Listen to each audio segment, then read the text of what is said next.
नमस्कार। जनसुख न्यूज में आपका स्वागत है। मैं प्रदीप तिवारी। तो मध्य प्रदेश में खाद की किल्लत रुकने का नाम नहीं ले रही। क्या आला अफसर और क्या प्रदेश के मुखिया और क्या प्रदेश के अन्य अन्य जिलों के दायित्ववान कार्यकर्ता, एसडीएम, कलेक्टर सारी ताकत लगा रहे हैं, मगर मध्य प्रदेश में खाद की किल्लत रुकने का नाम नहीं ले रही। ये सब परिस्थितियां तब है जबकि प्रशासनिक अमला खुद इस पर धावा बोल रहा है और कई जगह इसकी कार्रवाई भी हुई। तब भी ये खाद की समस्याएं रुकने का नाम नहीं ले रही। तो क्या हम ये मान लें कि अब यह खाद की समस्या को संभालना मध्य प्रदेश सरकार की बस की बात नहीं रही और उसके बूते के बाहर हो चुकी। हम उन मुद्दों पर भी बात करेंगे आगे चलकर कि किस तरीके से प्रशासनिक अधिकारी, एसडीएम और इसी तरीके के अधिकारी, तहसीलदार हैं और भी हैं, वो अलग अलग जगहों में अलग अलग प्रयास कर रहे हैं। कुछ जगहों में बकायदा दुकानों को सील भी किया गया है, कठोर कार्रवाई भी चल रही है, मगर समस्या जस की तस है। आखिर ये सारे जो खाद की जो प्रॉब्लम है वो आखिर सॉल्व क्यों नहीं हो पा रही? आखिर इसका हल सरकार अपनी पूरी ताकत लगाने के बाद भी क्यों नहीं कर पा रही? या फिर ये कोई दिखावा हो रहा है और वास्तविक जो कार्रवाई है वो नहीं की जा रही, जिसकी वजह से ये सारी समस्या पैदा। हम नहीं जानते कि आखिर वास्तविकता क्या है, मगर जो हमें दिख रहा है उसको हम एनालिसिस करने का प्रयास कर रहे हैं। बहरहाल कब किसानों को सही दाम पर खाद उपलब्ध हो सकेगी, ये हम भी नहीं बता सकते। सरकार की तो बूते की बस की बात ही नहीं।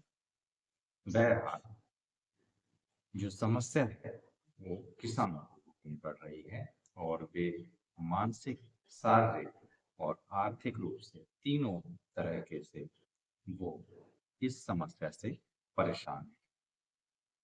इस खरीफ सीजन में मक्का और धान की बुआई में वृद्धि के कारण यूरिया की मांग बढ़ गई है। इस समय खासकर मक्का का क्षेत्र 5 लाख हेक्टेयर बड़ा है, जबकि सोयाबीन का क्षेत्र घट गया है। ऐसा क्यों हुआ है? क्योंकि विगत कई सालों से देखा जा रहा था कि सोयाबीन में अलग अलग रोग और अलग अलग मौसम की मार की वजह से अच्छी उपज नहीं मिल पा रही थी। इसलिए मध्य प्रदेश, जो कि सोयाबीन की सबसे अधिक उत्पादन वाला प्रदेश कहलाता है, यहाँ पर सोयाबीन का रकबा घट गया है। मक्का, जो कि किसी भी परिस्थितियों में का सामना करके किसी न किसी तरीके से उत्पादन दे ही देता है, उस पर बढ़ोतरी हो गई है। इसलिए ये खाद का भी मांग बढ़ गई है, क्योंकि मक्का का भी इसमें बड़ा एक क्षेत्र विकसित हो गया है। सितंबर की शुरुआत तक मध्य प्रदेश को 4 लाख मीट्रिक टन यूरिया की मांग थी, लेकिन आपूर्ति केवल 60,000 मीट्रिक टन की हुई।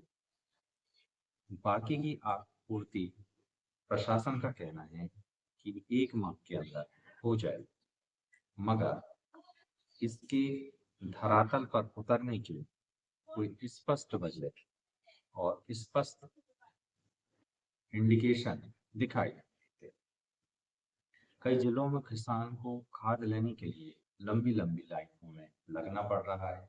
मुरैना में 10-12 घंटे से अधिक किसान लाइन में लगे रहे, खाद का इंतजार करते रहे। उन्हें खाद तो नहीं मिली, बदले में पुरस्कार के रूप में लाठी जब्त पुलिस की उन्हें मिली और इसे उन्होंने सरकार के प्रसार रूप में स्वीकार किया। रीवा सहित अन्य इलाकों में किसान प्रदर्शन कर रहे हैं और सरकार भी इससे अनभिज्ञ नहीं है और इसके राजनीतिक मायने भी वो समझ रही है, मगर कुछ खास कर नहीं पा रही है। विपक्ष यह जरूर कह रहा है कि खाद की कमी जानबूझकर की जा रही है और सरकार कालाबाजारी रोकने में नाकाम रही है, मगर कोई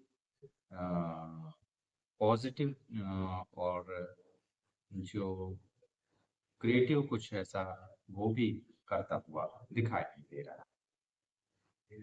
केंद्रीय और राज्य सरकार का दावा है कि स्टाफ पर्याप्त है, केवल वितरण की समस्या है। अगर ऐसा है तो सरकार इसे मैनेज क्यों नहीं कर पा रही, क्योंकि उसी के तंत्र के थ्रू तो ये बेचा जा रहा है। रायसेन जिले में एक नई घटना देखने में आई है, जहां अभी किसान केवल खाद की अनुपलब्धता से परेशान थे, वहां एक नया किस्म का मामला देखने में आया। वहां पर नकली खाद का ट्रक बरामद किया गया। यानी अब अगर आप इतनी बड़ी लाइन में लगकर खाद ले भी लेते हैं तो इसकी कोई गारंटी नहीं है कि वह ओरिजिनल खाद हो, क्योंकि उसमें डुप्लीकेट खाद होने की भी पर्याप्त संभावना है। इसमें 92 बोरियां जो थी मानक स्तर के अनुरूप नहीं पाई गई। जांच के बाद ट्रक को जब्त कर लिया गया। अब उसमें आगे की कार्रवाई चल रही है। सरकार का कहना है कि जो मोहन यादव हैं उन्होंने कलेक्टर और अधिकारियों को खाद आपूर्ति की मॉनिटरिंग बढ़ाने और समग्र वितरण सुनिश्चित करने के लिए कहा है। जरूरत हो तो अतिरिक्त व्यवस्था करने का भी उन्होंने जिला प्रशासन को आज्ञा दी है, मगर अभी तक इसमें जमीनी स्तर पर कुछ खास हो नहीं पाया है। जो समस्याएं हैं उसके कई कारण। एक तो मांग अनुमान में कमी है। कृषि विभाग द्वारा यूरिया आदि की आवश्यक मात्रा का अनुमान पिछले वर्षों की तुलना में के आधार पर किया गया, मगर इस बार मांग वृद्धि के जो है उसके हिसाब से उन्होंने नहीं किया। दूसरे पर जो है फसल में जो इम्पोर्टेंस है वो बदल गया, वरीयता बदल गई। मक्का की बुआई बढ़ी है, सोयाबीन कम हुआ है। मक्का में यूरिया ज्यादा लगता है, इसलिए भी यह पूरी प्रणाली प्रभावित हुई है और सरकार की सांसें पूरी हुई। वितरण जो चैनल है वो सबसे बड़ी बाधा है। शायद सरकार का सबसे खराब प्रदर्शन इस क्षेत्र में, चाहे वो आप खाद के रूप में ले लें या सार्वजनिक वितरण प्रणाली। डिपो या गोदामों से केंद्र आउटलेट तक सप्लाई व लॉजिस्टिक की गंभीर समस्या देखने में आ रही है। इसमें कालाबाजारी और नकली खाद की भरमार हो चुकी है, जिसकी वजह से ये समस्या और विकराल होती जा रही है और इसे सरकार संभाल नहीं पा रही। ऐसा नहीं कि सरकार के अधिकारी कुछ कर नहीं रहे। कतिपय एसडीएम ने अलग अलग क्षेत्रों में अलग अलग जिलों में छापेमारी की है और बकायदा जो दुकानें हैं उनको सील भी किया है, मगर समस्या जस की तस है। रतलाम जिले के जावरा तहसील में बन्ना खेड़ा गांव में शिकायत मिल रही थी कि किसानों को अधिक दाम पर खाद बेची जा रही है। उस पर एसडीएम ने स्टिंग ऑपरेशन करवाया। उसमें पाया कि दुकानदार यूरिया का बैग जिसकी कीमत सरकारी रूप से 266.50 तय की थी, उसे 360 में बेच रहा है। कार्रवाई की गई, दुकान को सील कर दिया गया है।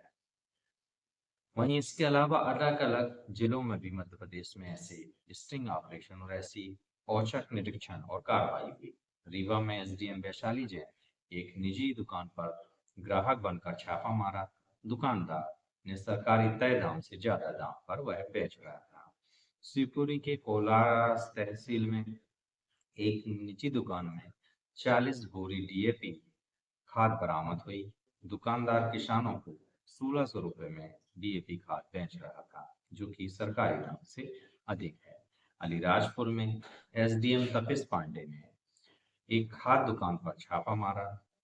पता चला कि खाद तय दर से सरकारी दर से अधिक में बेची जा रही है। दुकान को सील कर दिया गया। भोपाल में बैरसिया में गौर कृषि सेवा केंद्र नाम की दुकान से डीएपी की बोरी को ज्यादा दाम में बेचने की शिकायत मिली। एसडीएम ने छापा मरवाया। 1350 की खाद ऊंचे दाम पर बेची जा रही थी। इस दुकान को भी सील करवा दिया गया, जिसके खिलाफ भी एफआईआर दर्ज की गई है। सरकार और सरकारी मिशनरी कुछ कुछ कार्रवाई करते हुए भी दिखते हैं, मगर जो ये समस्या है वो खत्म हो नहीं रही। पूरा मध्य प्रदेश का किसान खाद की समस्या और उर्वरक की समस्या से बेहाल है, जिसकी वजह से वह अपनी खेती में उपज पर्याप्त ले नहीं पा रहा है।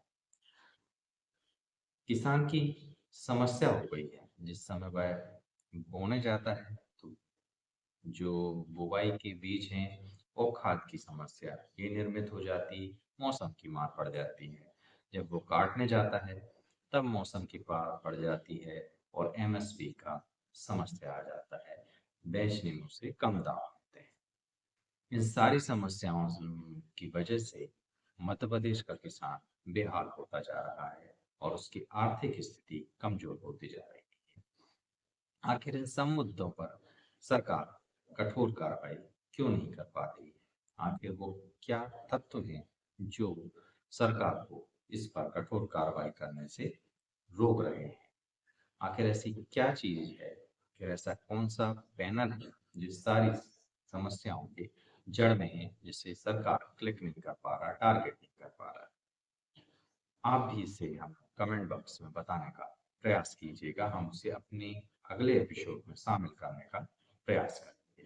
और आप अपने यहाँ के प्रतिनिधियों से पूछिएगा जरूर कि आखिर ये खाद की कालाबाजारी कर कौन रहा है, उससे दंडित करने में इतनी समस्याएं क्यों आ? क्योंकि आप पूछेंगे नहीं तो वो बताएंगे। वे और पत्रकारिता और बुलंद आवाज को चुनना चाहते हैं तो लाइक और सब्सक्राइब करना ना भूलें। देखते रहिए जनसो। नमस्कार। याद रखिए, सच को चिल्लाने की आवश्यकता नहीं। नमस्कार।